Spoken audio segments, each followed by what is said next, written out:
മിഷനെ അറിയാനും മിഷനെ സ്നേഹിക്കാനും മിഷനെ വളർത്താനും ഫിയാത്ത് മിഷൻ സംഘടിപ്പിക്കുന്ന ഗ്രേറ്റ് ഗാദറിംഗ് ഓഫ് മിഷന്റെ പുതിയൊരു എപ്പിസോഡിലേക്ക് എല്ലാവർക്കും സ്വാഗതം. അബോർഷന് വേണ്ടി പോകുന്ന അമ്മമാർ അബോർഷൻ ചെയ്യാതിരിക്കാനും അബോർട്ട് ചെയ്യാൻ സാധ്യതയുള്ള കുഞ്ഞുങ്ങൾ അബോർട്ട് ചെയ്യാതിരിക്കാൻ വേണ്ടിയിട്ട് ഒരു നന്മ നിറഞ്ഞ മറിയം എല്ലാ ദിവസവും പ്രാർത്ഥിക്കാൻ പറ്റുമോ? വേറെ സ്ഥലത്ത് അച്ഛന്മാരിടുന്ന ഡ്രസ്സുകളുടെ ഒരു ഇതുണ്ട്, അതാണ് എനിക്ക് ചിലപ്പോൾ നമുക്കൊരു പ്രശ്നം ഉണ്ടാകുമ്പോൾ ഞാൻ നിനക്ക് വേണ്ടി പ്രാർത്ഥിച്ചോളാം എന്നൊരു കുഞ്ഞു വാക്ക് മതി നമുക്ക് ഒരു ഇൻസ്പിറേഷനും മോട്ടിവേഷനും ഒക്കെ കിട്ടാനായിട്ട്. ക്രിസ്തുവിന് വേണ്ടി സാക്ഷ്യം വഹിക്കുന്ന ധീരരായിട്ടുള്ള വൈദികരെയും സന്യസ്തരെയും അൽമാരെയൊക്കെ നമുക്ക് ഇവിടെ കാണാൻ പറ്റി. അവരുടെ തീക്ഷ്ണത ഞങ്ങളുടെ ഉള്ളിലേക്ക് പകർന്നിട്ടുണ്ട്.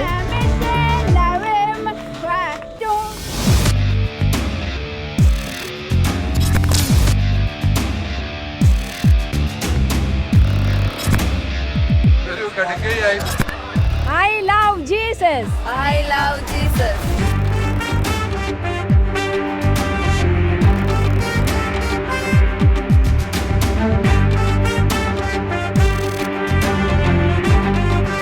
കേരള സഭയുടെ ഒരു നല്ല മിഷൻ ഇനിഷ്യേറ്റീവാണ് ഈ ഒരു മിഷണറി എക്സിബിഷൻ. നമ്മുടെ കേരള സഭ മുഴുവൻ ഇവിടെ വരണം എന്നാണ് ഞാൻ ആഗ്രഹിക്കുന്നത്. സഭ ഫലം പുറപ്പെടുവിക്കുന്നത് ഇങ്ങനെയുള്ള എക്സിബിഷനുകളിലൂടെയാണ്, ഇങ്ങനെയുള്ള കോൺഫറൻസുകളിലൂടെയാണ്.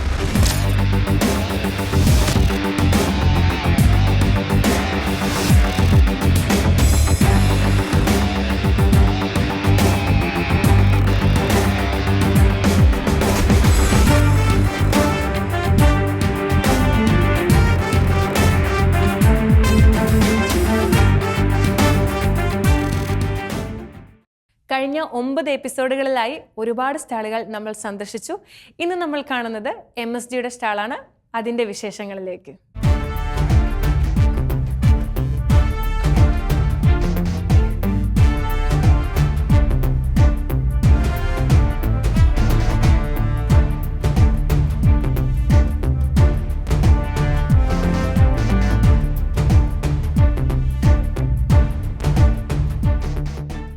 ഞാൻ ജിബിൻ മണിയാലിൽ MST സീറോ മലബാർ സഭയുടെ പരിശുദ്ധ മുന്നണിയായ MST എന്ന് പറയുന്ന സെൻറ്റ് തോമസ് മിഷണറി സൊസൈറ്റിയുടെ അംഗമാണ്.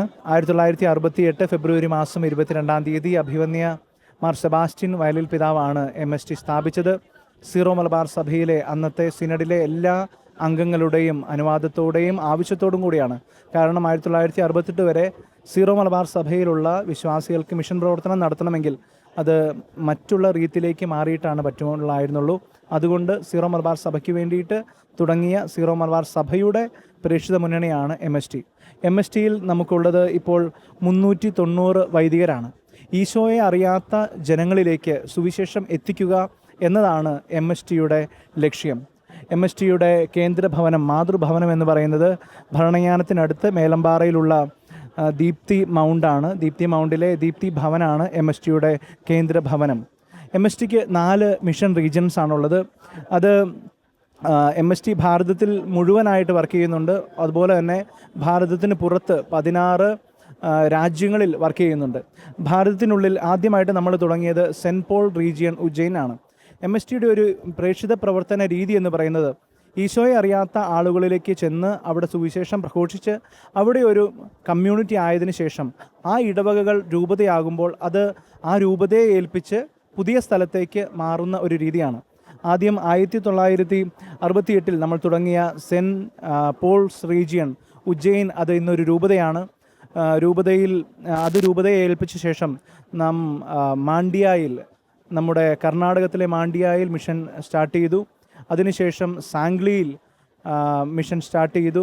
പിന്നെ ഡൽഹിയിൽ. അങ്ങനെ 4 മിഷൻ റീജിയൻസ് ആണ് MSTക്കുള്ളത്. MSTയുടെ മിഷൻ റീജിയണിൽ 2 എണ്ണം ഓൾറെഡി ഇപ്പോൾ രൂപതയായി കഴിഞ്ഞു. ഉജ്ജയിൻ രൂപതയായി, മാണ്ഡ്യ രൂപതയായി. അതുപോലെ തന്നെ ഇപ്പോൾ നമ്മൾ തുടങ്ങിയിരിക്കുന്ന ഏറ്റവും പുതിയ മിഷൻ എന്ന് പറയുന്നത് ഒറീസയിലാണ്. ഒറീസ നമുക്കറിയാം 2008 വളരെയേറെ ക്രൈസ്തവർക്കെതിരെ പീഡനങ്ങൾ നടന്ന ഒരു സംസ്ഥാനമാണ് ഒഡീഷ. എന്നിരുന്നാൽ കൂടിയും ആ ഒറീസയിൽ തോമാസ് ലീഹായുടെ പിൻഗാമികളായ നമ്മുടെ സീറോ മലബാർ നസ്രാണികളുടെ നമ്മുടെ സഭയ്ക്ക് അവിടെ ഇന്ന് വരെ ഒരു തുടക്കത്തിനുള്ള അവസരമുണ്ടായിരുന്നില്ല. എന്നാൽ ഷംഷാബാദ് എന്ന് പറയുന്ന രൂപതയുടെ സ്ഥാപനത്തോടുകൂടെ നമുക്ക് ഇന്ത്യയിലുടനീളം സുവിശേഷ പ്രഘോഷണം നടത്താനുള്ള ഒരു അവസരം ലഭിക്കുകയുണ്ടായി. ആ അവസരത്തിൻ്റെ ഭാഗമായിട്ട് ശംഷാബാദ് രൂപതയ്ക്ക് വേണ്ടി ഒഡീഷ എന്ന് പറയുന്ന സംസ്ഥാനം ശംഷാബാദ് രൂപത MST ഏൽപ്പിക്കുകയും നമ്മുടെ യുവ വൈദികർ അവിടെ 12ഓളം വൈദികർ അവിടെ 6 സ്ഥലങ്ങളിലായി ഒറീസയിൽ വർക്ക് ചെയ്യാൻ വേണ്ടിയിട്ട് തുടങ്ങി. ഒറീസയിലുള്ള നമ്മുടെ MST വൈദികരുടെ മിഷൻ ഗ്രാമത്തിൻ്റെ ഒരു മാതൃകയാണ് ഇവിടെ ചെയ്തിരിക്കുന്നത്. ഒറീസയിലെ നമ്മുടെ പ്രത്യേകത എന്ന് പറയുന്നത് ഇതുവരെ ഈശോയെ അറിയാത്ത ഉൾപ്രദേശങ്ങൾ വനങ്ങളിലുള്ള ഗ്രാമങ്ങളിലേക്ക് കടന്നു എന്നാണ് നമ്മളവിടെ പ്രേക്ഷിത പ്രവർത്തനം ചെയ്യുന്നത്. മിക്കവാറും പേർക്ക് സംശയം ഉണ്ടാവും, എങ്ങനെയാണ് ഈശോയെ ഇന്നുവരെ അറിയാത്ത ആളുകളുടെ ഇടയിലേക്ക് കടന്നു ചെന്ന് ഒരു മിഷൻ തുടങ്ങുന്നത് എന്ന്. അപ്പോൾ അവിടെ നമ്മൾ ചെയ്യുന്ന പല രീതിയിലാണ്. നമുക്കറിയാം ഒറീസ എന്നത് കൂടുതലും വനപ്രദേശങ്ങളുള്ളൊരു സ്ഥലമാണ്. വിദ്യാഭ്യാസ നിലവാരം അവിടെ വളരെ കുറവാണ്. കുട്ടികൾക്ക് വിദ്യാഭ്യാസം ലഭിക്കുന്നതേയില്ല. കുട്ടികളെയൊക്കെ ആടുമാടുകളെ മേയ്ക്കാനാണ് അവരുടെ മാതാപിതാക്കൾ ഉപയോഗിക്കുന്നത്. അപ്പോൾ അവരോടൊക്കെ ചെന്ന് കുട്ടികളെ ഞങ്ങൾ പഠിപ്പിക്കട്ടെ എന്നൊക്കെ ചോദിക്കുമ്പോൾ വൈകുന്നേരം 6 മണിക്ക് ശേഷം വേണമെങ്കിൽ നിങ്ങൾ കുട്ടികളെ പഠിപ്പിച്ചോളൂ എന്നാണ് പറയുന്നത്. അപ്പോൾ 6 മണിക്ക് ശേഷം എന്ന് പറഞ്ഞ് കുട്ടികളെ നമുക്ക് കിട്ടുന്നത് അവിടെ കറണ്ടോ കാര്യങ്ങളോ ഒന്നും ഇല്ലാത്ത സ്ഥലത്ത് നമ്മൾ മെഴുകുതിരി വെട്ടത്തിലാണ് കുട്ടികളെ പഠിപ്പിക്കുന്നത്. അപ്പോൾ നമ്മൾ കുട്ടികളെ പഠിപ്പിക്കുന്ന വിദ്യാഭ്യാസ ശുശ്രൂഷ അവിടെ ഒറീസയിൽ ചെയ്യുന്നുണ്ട്. അതിൻ്റെ ഒരു ചെറിയ പ്രതീകമാണ് നമ്മൾ കാണിച്ചേക്കുന്നത്. ഒറീസയിലെ ആൾക്കാർ പ്രധാനമായും അവരാശ്രയിക്കുന്നത് കൃഷിയെയാണ്. അവിടെ നെൽകൃഷിയാണ് ഏറ്റവും കൂടുതലായിട്ടുള്ളത്. അതുപോലെ ഗ്രാമങ്ങളിലാണ് വെള്ളത്തിനൊക്കെ ജലദൗർലഭ്യമുണ്ട്. അതൊക്കെയുള്ള സ്ഥലങ്ങളാണ് ഒറീസ. അവിടെ പിന്നെ നമ്മുടെ കൂടെയുള്ള ബഹുമാനപ്പെട്ട സിസ്റ്റേഴ്സിൻ്റെ സഹായത്തോടുകൂടെ അവരെ സ്വയം പര്യാപ്തരാക്കുക എന്നുള്ള രീതിയിൽ അവരുടെ ചെറിയ ചെറിയ അവരുടെ സമ്പാദ്യത്തെ സ്വരുക്കൂട്ടി വെച്ച് അവരെ സ്വന്തം കാലിൽ നിൽക്കാൻ വേണ്ടിയിട്ട് നമ്മളെ പര്യാപ്തരാക്കുന്ന SHGകൾ നമുക്കവിടെയുണ്ട്. അപ്പോൾ ഇതിലൂടെ എല്ലാം അവരെ കൊടുക്കുന്നത് ഈശോയാണ്. ഞങ്ങൾ അവിടെ ചെന്ന് തുടങ്ങുമ്പോഴത്തെ ഒരു കാര്യം എന്ന് പറയുന്നത്, ആദ്യമേ ചെല്ലുമ്പോൾ പല വീടുകളിൽ ചെല്ലുമ്പോൾ നമ്മൾ കേരളത്തിൽ നിന്നുള്ളവരാണ്. പേര് ചോദിക്കുമ്പോൾ ക്രിസ്ത്യൻ നാമങ്ങൾ പറയുമ്പോൾ ചിലർ ചോദിക്കും, നിങ്ങൾ കൺവേർഷൻ വന്നതാണോ, ഇവിടെ നിങ്ങൾക്ക് അനുവാദം ഇല്ലെന്ന് പറഞ്ഞ് ഞങ്ങളെ ഇറക്കി വിട്ട ദിവസങ്ങളൊക്കെ ഉണ്ട്. പക്ഷേ ചില വീടുകളിൽ ചെല്ലുമ്പോൾ കേരളത്തിൽ പണിക്ക് വന്ന ആരെങ്കിലുമൊക്കെ അവിടെ ഉണ്ടാവും, കേരളത്തിൽ വർക്ക് ചെയ്തിട്ടുള്ള ആളുകൾ. അപ്പോൾ അവിടെ നമുക്ക് ചെറിയൊരു എൻട്രി കിട്ടും. പ്രായമായ ആരെങ്കിലുമൊക്കെ വയ്യാണ്ടൊക്കെ ഉണ്ടെങ്കിൽ നമ്മൾ പ്രാർത്ഥിക്കുമ്പോൾ അവിടെ ദൈവം പ്രവർത്തിക്കും, അവർക്ക് സൗഖ്യം കിട്ടും. അതിനുശേഷം അവർ തന്നെ അടുത്തുള്ളവരോടൊക്കെ പറയും, ആ വരുന്ന ചെറുപ്പക്കാരായ ആളുകൾ പ്രാർത്ഥിക്കുന്ന ആളുകളാണ്. അങ്ങനെയാണ് നമുക്ക് അവിടെ ചെറിയ തുടക്കങ്ങൾ കിട്ടുന്നത്. അതിനുശേഷം അവരെ ഒരുമിച്ച് കൂട്ടി പ്രാർത്ഥിക്കാനും തുടർച്ചയായിട്ട് അവരെ വിസിറ്റ് ചെയ്യും. നമ്മൾ അടുത്തടുത്ത ദിവസങ്ങളിൽ അവരുടെ അടുത്ത് പോകും, സംസാരിക്കും, അവരുടെ കൂടെ അവരുടെ കൃഷിസ്ഥലങ്ങളിൽ അവരെ സഹായിക്കാനായിട്ട് ചെല്ലും. അതുപോലെ തന്നെ ഒറീസ നമുക്കറിയാം ആരോഗ്യരംഗം വളരെ ബുദ്ധിമുട്ടായിട്ടുള്ള സ്ഥലമാണ്. നമുക്കധികം ഹോസ്പിറ്റൽസ് ഒന്നുമില്ല. അതുകൊണ്ട് നമ്മൾ തന്നെ ഡോക്ടേഴ്സിനെയും നഴ്സുമാരെയും ഹയർ ചെയ്തുകൊണ്ട് അവർക്ക് ഒത്തിരിയേറെ രോഗങ്ങളുണ്ട്. അവർക്ക് ജനിതകമായി സിക്കിൾ സെൽ എന്നൊക്കെ പറയുന്ന രോഗങ്ങളുണ്ട്. അത് അവർക്ക് നല്ല ഭക്ഷണവും കാര്യങ്ങളൊക്കെ കൊടുത്ത് തുടർച്ചയായിട്ട് ഡോക്ടർമാരെ കൊണ്ടുവന്ന് അവരെ ചികിത്സിപ്പിച്ച് അവർക്ക് ആരോഗ്യം നമ്മൾ ഉറപ്പാക്കുന്നു. അങ്ങനെ പിന്നെ ചെറിയ ചെറിയ തൊഴിലുകൾ, സ്വയം തൊഴിലുകൾ കൊടുത്ത് അവരെ ഒന്നുകൂടെ കാര്യപ്രാപ്തരാക്കി മാറ്റുകയാണ്. അതുപോലെ തന്നെ വില്ലേജുകളിൽ നമുക്കിപ്പോഴും കടന്നു ചെന്ന് സുവിശേഷം പ്രഘോഷിക്കാനുള്ള ഒരു അവസരം ഒറീസയിലുണ്ട്. ഒത്തിരിയേറെ എതിർപ്പുകളുണ്ട്. എന്നിരുന്നാലും ഈശോ കൂടെയുള്ളതുകൊണ്ട്, പരിശുദ്ധാത്മാവ് കൂടെയുള്ളതുകൊണ്ട് നമുക്ക് പേടിയില്ല. ചെന്ന് നമുക്ക് എന്തെങ്കിലും ബുദ്ധിമുട്ടുണ്ടായി നമ്മൾ ആരാധന എഴുന്നള്ളിച്ച് വെച്ച് പ്രാർത്ഥിച്ചു കഴിഞ്ഞാൽ ആ ഒരു കാര്യം, ആ ഒരു എതിർപ്പിനെ അടുത്ത ദിവസം നമ്മൾ ചെല്ലുമ്പോൾ തമ്പുരാൻ തീർച്ചയായിട്ടും മാറ്റിയിരിക്കും. അതാണ് അവിടെ നമുക്ക് വേറെ ആരെയും ആശ്രയിക്കാനില്ല. നമുക്ക് പോലീസുകാരെ നമ്മളെ ഹെൽപ്പ് ചെയ്യില്ല. അവിടുത്തെ രാഷ്ട്രീയ അധികാരികളൊക്കെ നമുക്കെതിരാണ്. നമുക്ക് ആശ്രയിക്കാനായിട്ടുള്ളത് തമ്പുരാൻ മാത്രമാണ്. അത് അവിടെ വർക്ക് ചെയ്യുന്ന ഓരോ അച്ഛനും സിസ്റ്ററിനും ഉള്ളൊരു വലിയ ബോധ്യം എന്ന് പറയുന്നത് തമ്പുരാൻ എപ്പോഴും കൂടെയുണ്ട്, കൈപിടിച്ച് നടത്തുന്നുണ്ട് എന്നുള്ള അനുഭവമാണ്. അങ്ങനെയാണ് MSTയുടെ ഈ ഒറീസ മിഷനിലെ കാര്യങ്ങൾ. Thank you.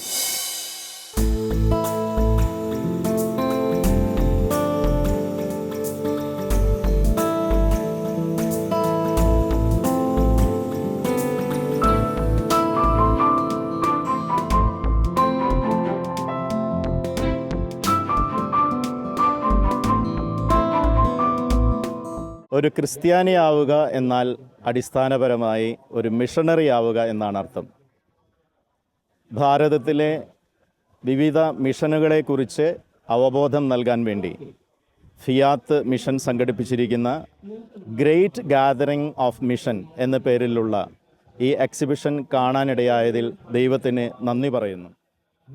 മിഷൻ ആഭിമുഖ്യം വളർത്തിയെടുക്കാനും നല്ല മിഷണറി ആകാനും ഈ സംരംഭം ഏറെ പ്രയോജനപ്പെടുമെന്ന് ഞങ്ങൾക്ക് ബോധ്യമുണ്ട്.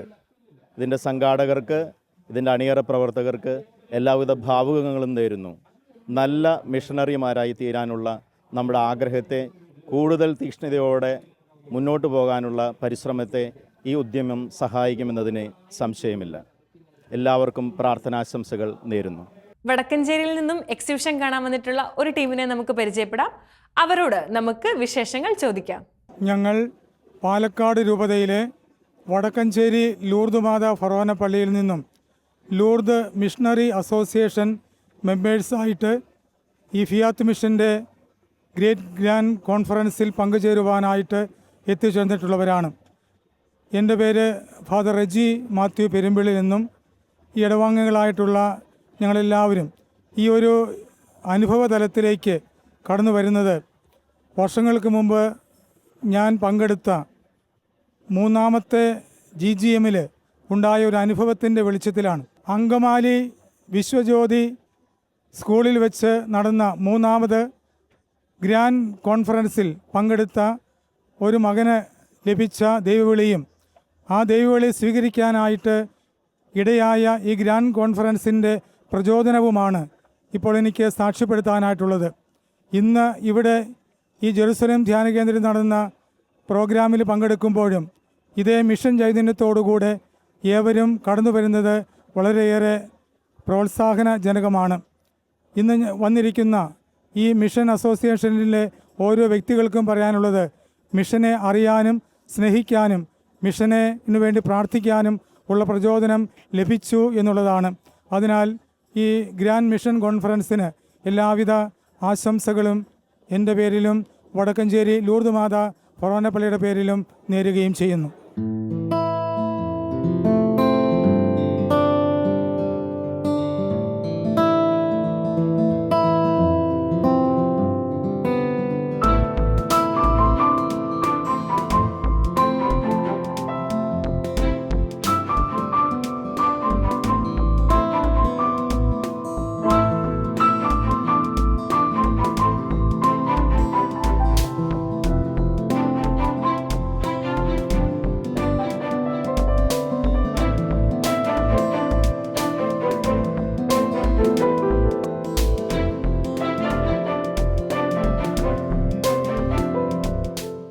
അടുത്തതായിട്ട് നമ്മൾ SGB സിസ്റ്റേഴ്സിൻ്റെ സ്റ്റാളിന് മുന്നിലാണ് വന്നിട്ടുള്ളത്.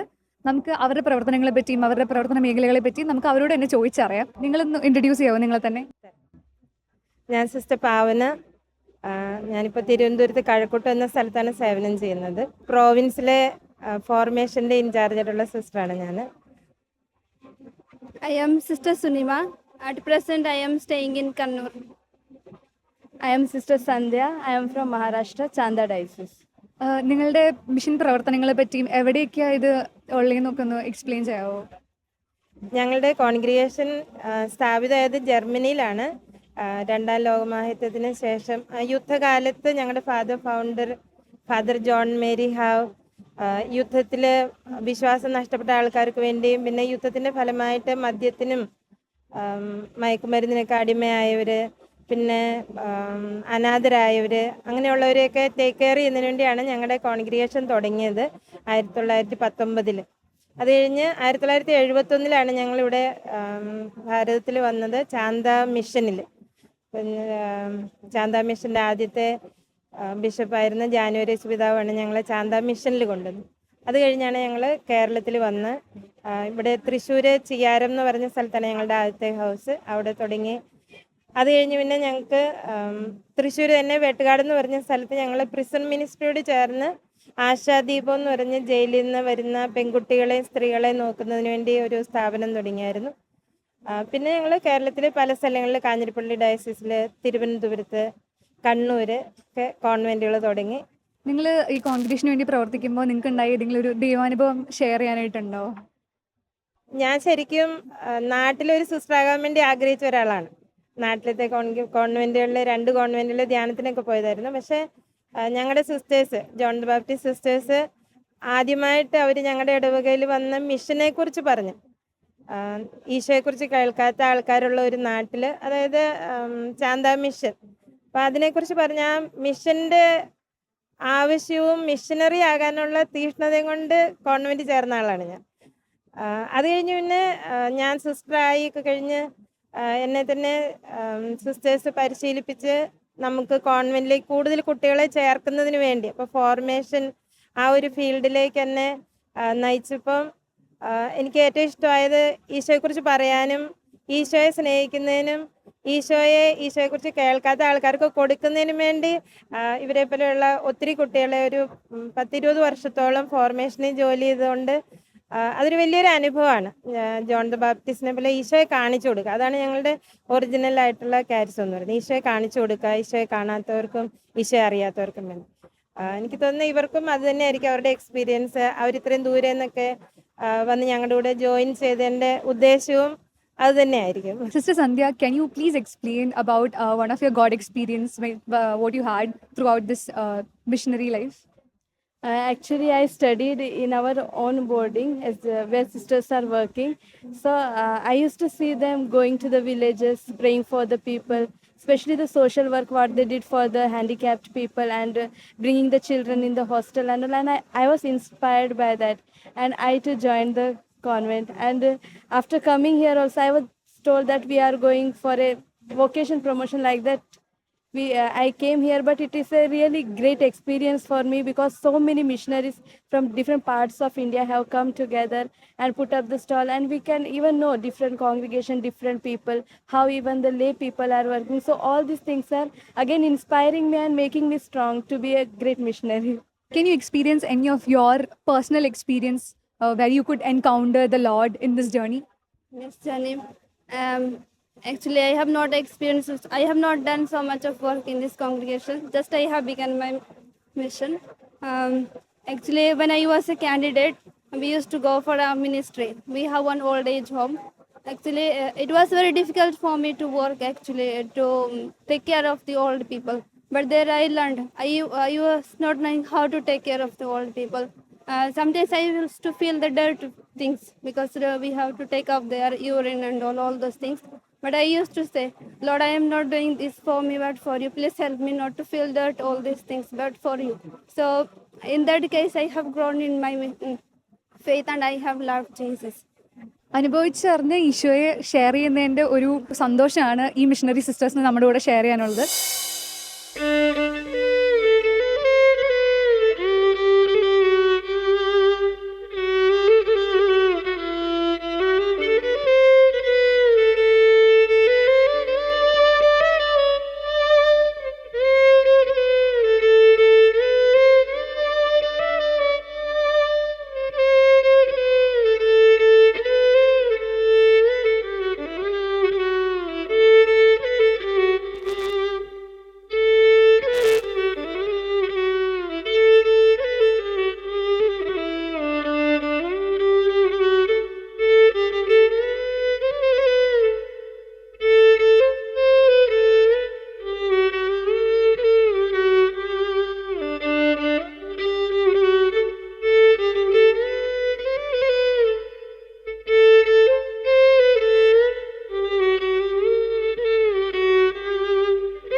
ഹലോ ജെ യേശു.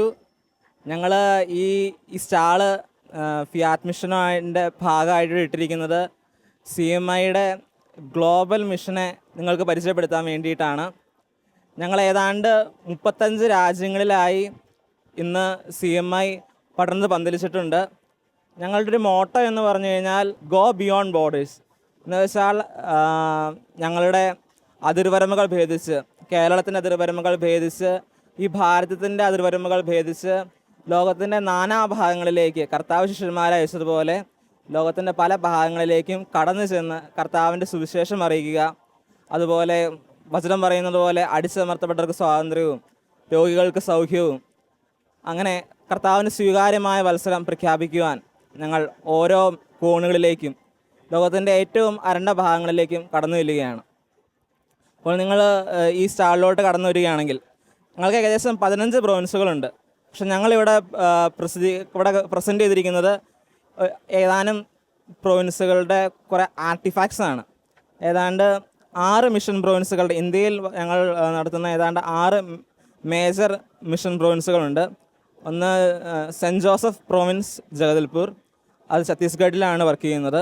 അതുപോലെ തന്നെ ചാന്തയിലെ മാർത്തോമ പ്രൊവിൻസ്, അത് മഹാരാഷ്ട്ര മേഖലയെ കവർ ചെയ്യുന്നു. അതുപോലെ സെൻറ്റ് പോൾ പ്രൊവിൻസ് ഭോപ്പാൽ മധ്യപ്രദേശിൽ വർക്ക് ചെയ്യുന്നു. അതുപോലെ തന്നെ നിങ്ങൾക്ക് ഈ സൈഡിൽ നോക്കുകയാണെങ്കിൽ സെൻറ്റ് സേവിയേഴ്സ് പ്രൊവിൻസിൻ്റെ ഒരു പ്രസൻറ്റേഷൻ കാണാം, അത് രാജ്കോട്ടിലാണ് വർക്ക് ചെയ്യുന്നത്. തൊട്ടടുത്ത് തന്നെ ഭാവ്നഗർ പ്രൊവിൻസിൻ്റെ സെൻറ്റ് ചാവറ വൈസ് പ്രൊവിൻസിൻ്റെ ഒരു പ്രസൻറ്റേഷൻ ഉണ്ട്. ഈ 2 പ്രൊവിൻസുകളും ഗുജറാത്തിൽ വർക്ക് ചെയ്യുന്ന മിഷനുകളാണ്. അതുപോലെ തന്നെ സെൻറ്റ് ജോൺസ് പ്രൊവിൻസ് ബിജ്നോർ ഉത്തരാഖണ്ഡിലും ഉത്തർപ്രദേശിലുമായി പടർന്നു കിടക്കുന്ന വലിയൊരു മിഷനാണ്. നിങ്ങൾ ഈ ഫോട്ടോയിലേക്ക് നോക്കുകയാണെങ്കിൽ ഞങ്ങളുടെ ഒരുപാട് ഗ്ലോബൽ മിഷൻസുമായിട്ട് ബന്ധപ്പെട്ട പിക്സ് കാണാം. CMIയുടെ Nepal mission, Ghana mission, Chile mission, South African mission, Brazil mission, ഇതെല്ലാം ഞങ്ങൾ കടന്നു ചെന്നുകൊണ്ടിരിക്കുന്ന മേഖലകളാണ്. കർത്താവിൻ്റെ സുവിശേഷം ഞങ്ങളുടെ കഴിവിനൊത്ത വിധം ലോകം മുഴുവൻ എത്തിക്കാൻ ഞങ്ങൾ ശ്രമിച്ചുകൊണ്ടിരിക്കുകയാണ്.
ഫെലോഷിപ്പ് മിനിസ്ട്രിയുടെ സ്റ്റാളിലേക്കാണ് അടുത്തതായി നമ്മൾ പോകുന്നത്.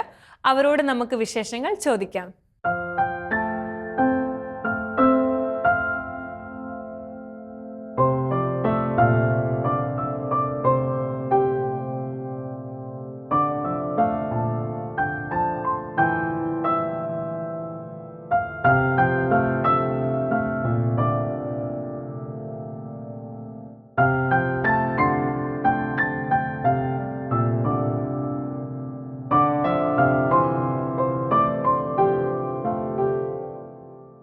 Praise the Lord.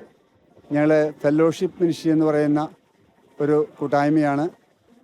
പ്രത്യേകിച്ച് സഭയ്ക്കും രാജ്യത്തിനും വേണ്ടി ഇന്ത്യയുടെ പല ഭാഗങ്ങളിലും രൂപതകളിൽ പോയി മധ്യസ്ഥം പ്രാർത്ഥന നടത്തുന്ന ഒരു മിനിസ്ട്രിയാണ്. ഈ മധ്യസ്ഥ പ്രാർത്ഥനയിലേക്ക് കേരളത്തിൻ്റെ വിവിധ ഭാഗങ്ങളിൽ നിന്നായി കുടുംബജീവിതം നയിക്കുന്ന സഹോദരി സഹോദരങ്ങൾ താല്പര്യപൂർവ്വം വന്ന് നമ്മുടെ സഭയ്ക്ക് വേണ്ടിയും രാജ്യത്തിനു വേണ്ടിയും ഇന്നത്തെ ഈ കാലഘട്ടത്തിൽ നേരിടുന്ന വെല്ലുവിളികളെ അതിജീവിക്കുവാനുള്ള ശക്തി ലഭിക്കാനും വേണ്ടി പ്രാർത്ഥിക്കുന്നു. പിന്നെ ഇപ്പോൾ ചെയ്തുകൊണ്ടിരിക്കുന്നത് 1000 മണിക്കൂർ ആരാധനകളാണ്. 42 ദിനരാത്രങ്ങൾ രാവും പകലും പ്രാർത്ഥിക്കുന്നു. ചില ദേശങ്ങളിൽ പോയിട്ട് സഭയ്ക്ക് വേണ്ടിയിട്ടും അതുപോലെ ദേശങ്ങൾക്ക് വേണ്ടിയിട്ടും. ഈ ജെറുസലേം ധ്യാന മന്ദിരത്തിൽ വെള്ളങ്ങണി ചാപ്പൽ അവിടെ 5 വർഷം കഴിഞ്ഞു ഡാനേറ്റ് രാവും പകലും നിർത്താതെ ആരാധിച്ചുകൊണ്ടിരിക്കുകയാണ്. കോവിഡ് കാലത്തൊക്കെ ഒത്തിരി നിർത്താതെ പ്രാർത്ഥിക്കുവാനായിട്ട് നമുക്ക് സാധിച്ചു. ഈ CMI സഭ നമുക്ക് വേണ്ടി പ്രാർത്ഥിക്കുവാൻ, മിഷനു വേണ്ടി പ്രാർത്ഥിക്കുവാനായിട്ട് ആ ചാപ്പൽ മുഴുവനും നമുക്ക് വിട്ടു തന്നിരിക്കുകയാണ്. ഞങ്ങൾ ആദ്യമായിട്ട് അദിലാബാദ് രൂപതയിലാണ് പ്രാർത്ഥിക്കാൻ പോയത്. അവിടെ പ്രാർത്ഥിക്കുന്നതിന് മുൻപ് അവിടുത്തെ കത്തീഡ്രൽ ദേവാലയത്തിൽ പിതാവിൻ്റെ അഭിമന്യ പ്രിൻസ് പാണാങ്കടം പിതാവിൻ്റെ അനുഭവത്തോടെ പ്രാർത്ഥന മധ്യസ്ഥ പ്രാർത്ഥന ആരംഭിച്ചു. 6 മാസം കഴിഞ്ഞപ്പോൾ അവിടെ ആദ്യമായിട്ട് ഒരു കൺവെൻഷൻ ഉണ്ടായ അനുഭവം ഉണ്ടായി. ആ കൺവെൻഷനിൽ ഏകദേശം 3000-3500ഓളം പേര് 3 ദിവസത്തെ കൺവെൻഷന് കടന്നു വരാനായിട്ട് ഇടയായി. ആ ദേശത്ത് ഏകദേശം ഒരു 1700 വില്ലേജുകളോളം ഉണ്ട്. അവിടെ ആദ്യമായിട്ടാണ് അങ്ങനെ ഒരു കൺവെൻഷൻ നടക്കുന്നത്. ഞങ്ങളിന്ന് ഓർക്കുകയാണ്, കൺവെൻഷൻ സമയങ്ങളിൽ 2ാമത്തെ ദിവസം രാവിലെ തൊട്ട് ഒരു വലിയ മഴ ഉണ്ടായി. അവിടെ തലേദിവസം ഒരുക്കിയിരിക്കുന്ന പന്തലൊക്കെ തകർന്നു വീണു. പ്രത്യേകിച്ച് അവിടെയുള്ള വൈദികരും പിതാക്കന്മാരും സിസ്റ്റേഴ്സും ഞങ്ങളിവിടുന്ന് പോയിരിക്കുന്ന തൃശ്ശൂരിൽ നിന്ന് പോയിരിക്കുന്ന അംഗങ്ങളൊക്കെ മുട്ടുകുത്തി പ്രാർത്ഥിച്ച് ആ പ്രാർത്ഥന നടക്കുന്ന സമയത്ത് തന്നെ ആ മഴമേഘങ്ങൾ മാറിപ്പോകുന്നൊരു അനുഭവം ഞങ്ങൾക്കുണ്ടായി. പ്രത്യേകിച്ച് ആ ദിവസം തന്നെ ഒരു 3500ഓളം പേര് ദൈവവചനം കേൾക്കുവാനായിട്ട് വന്നു. ഇതുപോലെ ഒത്തിരി അനുഭവങ്ങൾ ജഗദൽപൂർ രൂപതയിൽ, ഛത്തീസ്ഗഡിൽ, പ്രത്യേകിച്ച് നമുക്കറിയാം ഒത്തിരി നക്സലൈറ്റുകളൊക്കെയുള്ള പ്രദേശങ്ങളാണ്. ഒത്തിരി സ്ഥലങ്ങളിൽ, ബുദ്ധിമുട്ട് പിടിച്ച സ്ഥലങ്ങളിൽ ദിവ്യകാരുണ്യം എഴുതി ചോദിച്ച് മധ്യസ്ഥ പ്രാർത്ഥന നടത്തുകയാണ് ചെയ്യുന്നത്. അവിടെ ഒത്തിരി അനുഭവങ്ങൾ ഇതുപോലെ നമുക്ക് പറയാനുണ്ട്.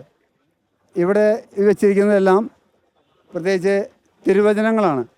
തിരുവചനങ്ങളുടെ പുറകിൽ ഓരോ സംസ്ഥാനങ്ങളുടെ പേര് ഉണ്ട്, ഒരു തിരുവചനമുണ്ട്. ഒരു സ്വർഗസ്ഥനായ പിതാവും നന്മറിഞ്ഞ മറിയും ചൊല്ലി പ്രാർത്ഥിക്കണം. ഇവിടെ വരുന്നവരൊക്കെ വളരെ സ്നേഹപൂർവ്വം ആ വചനം എടുക്കുന്നുണ്ട്. സിസ്റ്റേഴ്സായാലും അച്ഛന്മാരായാലും പിതാക്കന്മാരായാലും അൽമായരായാലും അത് വചനം എടുക്കുമ്പോൾ വളരെ എളുപ്പമുണ്ട്. ഒരു സംസ്ഥാനത്തെ സമർപ്പിച്ച് പ്രാർത്ഥിക്കാൻ, വചനം പറഞ്ഞ് പ്രാർത്ഥിക്കുവാനായിട്ട് വളരെ അവർക്ക് എളുപ്പമാണ്. അതുപോലെ കുർബാനയിൽ സമർപ്പിച്ച് പ്രാർത്ഥിക്കുവാൻ പറയുമ്പോൾ സ്നേഹപൂർവ്വം ഓരോരുത്തരും എടുത്ത് പ്രാർത്ഥിക്കുന്നുണ്ട്. പിന്നെ ഇപ്പോൾ വരുന്ന വ്യക്തികളോട് പറയാൻ കഴിയും, ഇവിടെ ഒരു ഇന്ത്യയുടെ മാപ്പ് വെച്ചിട്ടുണ്ട്. നമ്മുടെ മാതൃരാജ്യത്തിന് വേണ്ടി ഒരു കരുണയുടെ ജപമാല വളരെ സ്നേഹപൂർവ്വം അത് ആളുകൾ സ്വീകരിക്കുന്നുണ്ട്.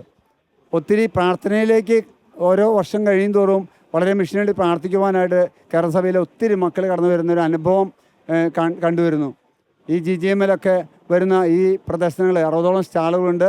ഈ GGM-ൽ ഓരോ വർഷം കഴിയും തോറും മിഷനെ വളരെ സ്നേഹിക്കുന്ന, മിഷൻ അനുഭവം പകരുന്ന വലിയ ശുശ്രൂഷകളാണ് ഇവിടെ നടന്നു വരുന്നത്. ഒത്തിരി കേരളത്തിൽ നിന്ന് കഴിഞ്ഞ വർഷമൊക്കെ വന്നേക്കാളും കൂടുതൽ സ്റ്റുഡൻസ്, അപ്പോൾ നേഴ്സുമാർ, ടീച്ചേഴ്സ് ഒക്കെ വന്ന് പോകുന്നതായിട്ട് കാണാൻ കഴിയുന്നു. ഒരുപാട് പേർക്ക് ഇവിടെ കാല് കുത്തുമ്പോൾ മുതൽ പ്രത്യേകിച്ച് വലിയൊരു ദൈവാനുഭവം ഉണ്ടാകുന്നതായിട്ട് മനസ്സിലാകുന്നു. പ്രത്യേകിച്ച് ഇവിടെ ദിവ്യകാരുണ്യത്തിൻ്റെ സെൻറ്ററുകൾ ഇതിൻ്റെ സമാപനത്തിലുണ്ട്. അവിടെ പ്രാർത്ഥിച്ചുകൊണ്ടിരിക്കുകയാണ്. അവർ 24 മണിക്കൂറും തൊട്ടപ്പുറത്ത് വേളാങ്കണ്ണി ചാപ്പലിൽ പ്രാർത്ഥിച്ചുകൊണ്ടിരിക്കുന്നുണ്ട്. പല ചാപ്പലുകളിലും തുടർന്ന് പ്രാർത്ഥന നടന്നുകൊണ്ടിരിക്കുകയാണ്. ദൈവത്തിൻ്റെ വലിയൊരു അഭിഷേകം, പരിശുദ്ധാത്മാവിൻ്റെ വലിയ നിറവ് ഈ പ്രദേശം മുഴുവനും ഇവിടെ തങ്ങി നിൽക്കുകയാണ്. വരുന്നവർ മുഴുവനും ഒരു ദൈവാനുഭവത്തിലെ വെളിച്ചത്തിലേക്ക് തിരിച്ചു പോകാനായിട്ട് സാധിക്കുന്നു. ഈശോ അനുഗ്രഹിക്കട്ടെ. ആമേൻ. ഇന്നത്തെ എപ്പിസോഡ് ഇവിടെ അവസാനിക്കുകയാണ്. അടുത്ത ആഴ്ച കൂടുതൽ വിശേഷങ്ങളുമായി GGM വീണ്ടും നിങ്ങളുടെ മുമ്പിൽ വരുന്നതായിരിക്കും. നിങ്ങളുടെ പ്രാർത്ഥനയിൽ മിഷൻ മേഖലകളെ കൂടി ഉൾപ്പെടുത്തുമല്ലോ. നന്ദി.